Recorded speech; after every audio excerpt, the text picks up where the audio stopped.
இன்றைய நற்செய்தி யோவான் எழுதிய தூய நற்செய்தியிலிருந்து வாசகம். ஆண்டவரே, மாட்சி உமக்கே. அதிகாரம் 6, இறை வார்த்தைகள் 22 முதல் 29 முடிய. இயேசு 5000 பேருக்கு உணவு அளித்த பின் சீடர்கள் புறப்பட்ட கரையிலேயே மறுநாளும் மக்கள் கூட்டமாய் நின்று கொண்டிருந்தார்கள்.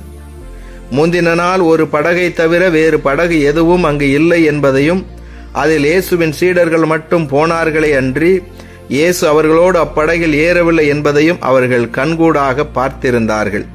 அப்போது ஆண்டவர் கடவுளுக்கு நன்றி செலுத்தி கொடுத்த உணவை மக்கள் உண்ட இடத்திற்கு அருகில் திபேரியாவில் இருந்து படகுகள் வந்து சேர்ந்தன.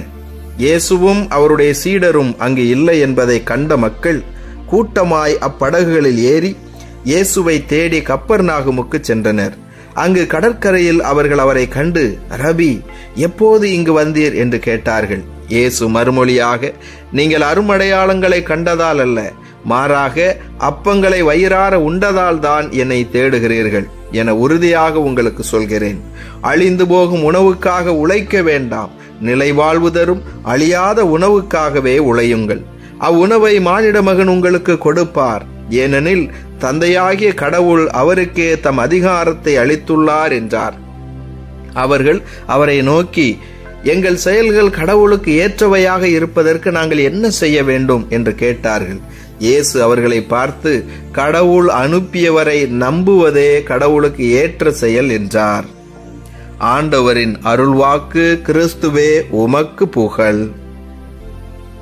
என் ஆண்டவர் இயேசுவில் அன்பார்ந்த சகோதர சகோதரிகளே, உங்கள் அனைவரையும் உயிர்த்த நம் ஆண்டவர் இயேசு கிறிஸ்துவின் பெயரிலே அன்போடு வாழ்த்துகின்றேன். உங்கள் அனைவருக்காகவும் நான் திருப்பலி ஒப்பு கொடுத்து சிறப்பாக ஜெபம் செய்கிறேன்.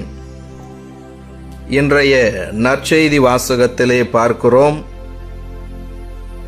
5000 பேருக்கு உணவு அளித்த பின் அந்த மக்களெல்லாம் இயேசுவை தேடி ஓடி வருகிறார்கள். இயேசுவையும் அவருடைய சீடரையும் பின்பற்றினால் நமக்கு தேவையான உணவு கிடைக்கும் என்ற ஒரு உணவின் தேவைக்காக மட்டுமே இயேசுவை இவர்கள் தேடினார்கள். ஆனால் ஆண்டவர் இயேசு கிறிஸ்துவோ உணவை விட மேலான அருளை, ஆசீர்வாதத்தை இவர்களுக்கு கொடுக்கவும், இவர்களுக்கு ஒரு விடுதலை வாழ்வை பரிசாக கொடுக்கவும் வந்தவர். எனவே இவர்கள் வெறுமனே ஒரு உடல் தேவை, ஒரு பசியை போக்கக்கூடிய உணவை கொடுக்கக்கூடியவர் என்று மட்டுமே இயேசுவை பார்த்தார்கள். இந்த நிலையில்தான் இந்த மக்களை இயேசுவுக்கு பிடிக்கவில்லை. உடனே அவர்களிடத்திலே கடினமான வார்த்தைகளை சொல்லி திட்டுகிறார். அவர்களுடைய செயல் கடவுளுக்கு ஏற்றதாய் இல்லை என்பதை வெளிப்படுத்துகிறார். என் அன்பிற்குரியவர்களே, இதே போலத்தான் பழைய ஏற்பாட்டிலே எகிப்து நாட்டிலே அடிமைகளாக இருந்த அந்த அடிமை கூட்டத்தை ஆண்டவர் மோயிசின் வழியாக மீட்டு வருகிற பொழுதும் நடந்தது. என்ன நடந்தது? அவர்களுக்கு என்று ஒரு விடுதலை தேசமாக கானான் தேசத்தை கொடுத்து விட்டால் அங்கே அவர்கள் சுதந்திரமாக இருப்பார்கள். அவர்கள் உழைத்ததற்கு ஏற்ப கூலி அவர்களுக்கு கிடைக்கும். ஒரு முழுமையான விடுதலையின் மக்களாய் அவர்கள் இருப்பார்கள் என்று கடவுள் அவர்களை அழைத்து வருகிறார். ஆனால் அவர்களோ அந்த கடவுளிடம் எதை கேட்டார்கள் தெரியுமா? எங்களுக்கு உணவு வேண்டும், இறைச்சி வேண்டும். நாங்கள் அடிமைகளாக இருந்தாலும் எகிப்திலே அரசன் எங்களுக்கு கரியும் உணவும் கொடுத்தார். அதுபோல உணவு வேண்டும், இறைச்சி வேண்டும் என்றுதான் கேட்டார்கள். என் அன்பிற்குரியவர்களே, மாபெரும் ஒரு விடுதலையே நமக்கு காத்திருக்கிறது. அங்கே சென்று விட்டால் எல்லாம் நமக்கு பெரும் மகிழ்ச்சியாய் இருக்கும். ஆனால் இந்த சிற்றின்பத்திலே இந்த அடிமைகள் வீழ்ந்து கிடக்கிறார்கள், முடங்கி கிடக்கிறார்கள். இன்றைய நற்செய்தியிலும் அதுதான் நடக்கிறது. இயேசுவை ஒரு உணவு கொடுப்பவராக மட்டுமே பார்க்கிறார்கள். அவர் பாவத்திலிருந்து, இதோ இந்த அடிமைத்தனத்திலிருந்து, இந்த அரசாட்சியிலிருந்து விடுதலை கொடுத்து ஒரு விடுதலை தேசத்தையே உங்களுக்கு பரிசாய் கொடுப்பாரே, ஒரு விடுதலை வாழ்வையே அவர் உங்களுக்கு பரிசாக கொடுப்பாரே, அதை பார்க்காமல் வெறுமனே இந்த உணவுக்காக மட்டுமே இயேசுவை இவர்கள் தேடினார்கள். எனவேதான் இயேசு கிறிஸ்துவிற்கு கோபம் வருகிறது.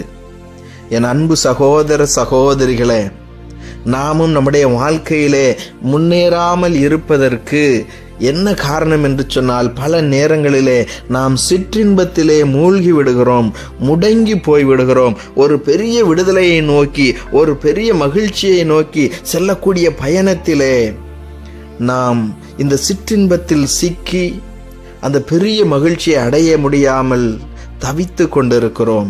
இப்பொழுது படித்து கொண்டிருக்கக்கூடிய பிள்ளைகள் எல்லாம் அவர்கள் கடினப்பட்டு இப்பொழுது படித்து திறமைகளை வளர்த்து கொண்டால் நிச்சயமாக எதிர்காலம் வளமானதாய் இருக்கும். ஆனால் அது தெரியாமல் இப்பொழுது மகிழ்ச்சியாக இருக்க நினைக்கிறார்கள். அவர்களுடைய வளமான எதிர்காலத்தை அவர்கள் கோட்டை விட்டு விடுகிறார்கள். அதுபோலத்தான் இப்பொழுது நம் மத்தியிலே தேர்தல் வந்து கொண்டிருக்கிறது. இதோ நமக்கு தேவை என்ன? ஒரு மாபெரும் விடுதலை, ஒரு மாற்றம். எல்லா மக்களும் எல்லாமும் பெற்று நலமாக இருக்கவும், படிப்பிற்கேற்ற வேலை கிடைக்கவும், வேலைக்கேற்ற கூலி கிடைக்கவும், அதன் வழியாக நாமே நம்முடைய குடும்பத்தை நிர்வகிக்கக்கூடிய ஒரு பொருளாதார வளர்ச்சியும், ஒரு அமைதியான சூழலும், ஒட்டுமொத்த ஒரு பெரும் விடுதலையும் நமக்கு தேவை. ஆனால் நாம் என்ன நினைக்கிறோம்? இந்த தேர்தல் காலத்திலே நாம் கூட்டத்திற்கு சென்றால் நமக்கு 200 ரூபாய் 500 ரூபாய் கொடுப்பார்கள். வாக்கு செலுத்தினால் நமக்கு 500 ரூபாய் 1000 ரூபாய் கொடுப்பார்கள், உணவு கொடுப்பார்கள் என்று சொல்லி நாம் இந்த சிற்றின்பத்திலே, இந்த ஒரு நாள் கிடைக்கக்கூடிய இந்த சிறு தொகையிலே நாம் ஏமாந்து போய்விடுகிறோம். என் அன்பிற்குரியவர்களே, நாம் இப்படி ஏமாறாமல் ஒரு நல்ல தலைவரை தேர்ந்தெடுக்கிறோம் என்று சொன்னால், அவர் மக்களுக்கு உழைக்கக்கூடியவராய் இருப்பார் என்று சொன்னால், நிச்சயமாக எல்லா நாளும் நாம் மகிழ்ச்சியாய் இருக்க முடியும். நமக்கு எல்லாம் சரி செய்யப்படும்.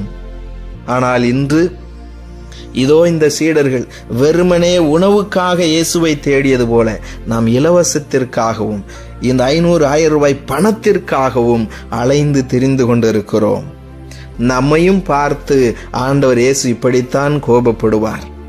அன்று எப்படி எகிப்தின் அடிமைத்தனமே எங்களுக்கு மேலானது, அவர்கள் எங்களுக்கு உணவு கொடுத்தார்கள் என்று அந்த மக்கள் அந்த கானான் தேசம் என்னும் ஒரு சுதந்திர நாட்டை பெரிதாக கருதாமல் முடங்கி கிடந்தார்களோ, ஆண்டவருக்கு எதிராய் முணுமுணுத்தார்களோ, அதுபோலதான் இன்று பல நேரங்களிலே நாமும் உண்மையான மகிழ்ச்சி என்றால் என்ன என்று தெரியாமல், உண்மையான விடுதலை என்றால் என்ன என்று தெரியாமல் சுருங்கி முடங்கி போயிருக்கிறோம். இதோ இந்த நாளிலே ஆண்டவர் நமக்கு வெளிப்படுத்தி இருக்கக்கூடிய இந்த செய்தியை ஏற்றுக்கொண்டவர்களாக ஒரு விடுதலை தேசம், ஒரு மாற்றம், ஒரு மாபெரும் ஆசீர்வாதம் நமக்கு தேவை. அதற்கான வாய்ப்பை கடவுள் நமக்கு கொடுத்திருக்கிறார். எனவே அதை உணர்ந்து கொண்டு நாம் அதற்கு ஏற்றாற் போல உழைப்போம். ஆண்டவர் நம்மை ஆசீர்வதிப்பார். இயேசுவுக்கே புகழ், மரியே வாழ்க. மன்றாடுவோமாக. எங்கள் அனுதின உணவையும் எங்களுக்கு கொடுக்கும் விடுதலையின் ஆண்டவரே இயேசுவே, உம்மை போற்றி புகழ்ந்து உம்மை ஆராதிக்கிறோம், உமக்கு நன்றி செலுத்துகிறோம். இந்த புதிய நாளை பார்க்கும் ஒரு வாய்ப்பை கொடுத்ததற்காக நன்றி ஆண்டவரே. இந்த நாளிலும் நீரே எங்களுக்கு உதவி செய்ய விரைந்து வாரும், எங்களோடு தங்கும். இதோ இந்த நாளிலே நாங்கள் செய்யக்கூடிய எல்லா காரியங்களையும் ஆசீர்வதித்து கொடுப்பீராக. ஆண்டவரே, இந்த நாளிலே தங்களுடைய திருமண நாளை, பிறந்த நாளை கொண்டாடக்கூடிய பிள்ளைகளையும், இன்னும் எங்களிடத்திலே ஜெப உதவி வேண்டி வந்திருக்கக்கூடிய பிள்ளைகளையும் ஒப்பு கொடுத்து ஜெபிக்கிறேன். நீரே இவர்கள் ஒவ்வொருவரையும் ஆசீர்வதிப்பீராக. இதோ இந்த நாளிலே இறை வார்த்தையிலே கேட்டது போல ஆண்டவரே, நாங்களும் பல நேரங்களிலே இதோ இந்த மக்கள் வெறும் உணவுக்காகவுமே தேடி வந்தது போல அற்புதங்களையும் அதிசயங்களையும் செய்யக்கூடிய வல்லமையான ஆண்டவரே, உம்முடைய மகத்துவத்தை உணராமல் இருந்திருக்கிறோம், பெரும் விடுதலை வாழ்வை உணராமல் இருந்திருக்கிறோம். எங்களை மன்னிப்பீராக. நீரே ஒப்பற்ற செல்வம், உம்முடைய வார்த்தையே எங்களுடைய வாழ்வை வளமாக்கும் என்பதை உணர்ந்து நாங்கள் வாழ்ந்து காட்டிட, உமக்கு சான்று பகர்ந்திட எங்களை நீர் ஆசீர்வதிப்பீராக.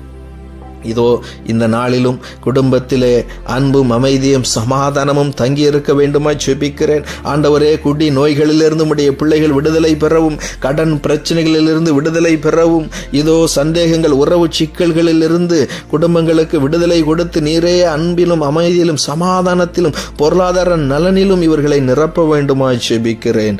எந்த விபத்தும் தீய எண்ணங்களும் நோய் நொடிகளும் இந்த நாளில் எங்களை நெருங்காதபடியாய் பார்த்து கொள்ளும் ஆண்டவரே.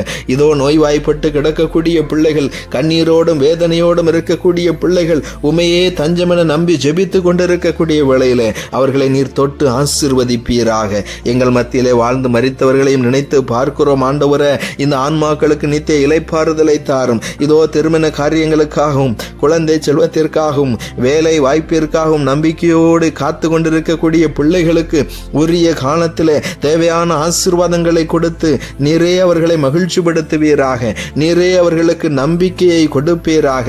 இயேசு ஆண்டவரே, இந்த நாள் வெற்றியின் மகிழ்ச்சியின் ஆசீர்வாதத்தின் நாளாக எங்கள் ஒவ்வொருவருக்கும் அமைய வேண்டுமாக. நீரே எங்கள் ஒவ்வொருவரையும் கரம் பிடித்து வழி நடத்த வேண்டுமாக. எங்கள் மீட்பராகிய கிறிஸ்து வழியாக தந்தையை உம்மை நோக்கி மன்றாடுகிறோம். ஆமென்.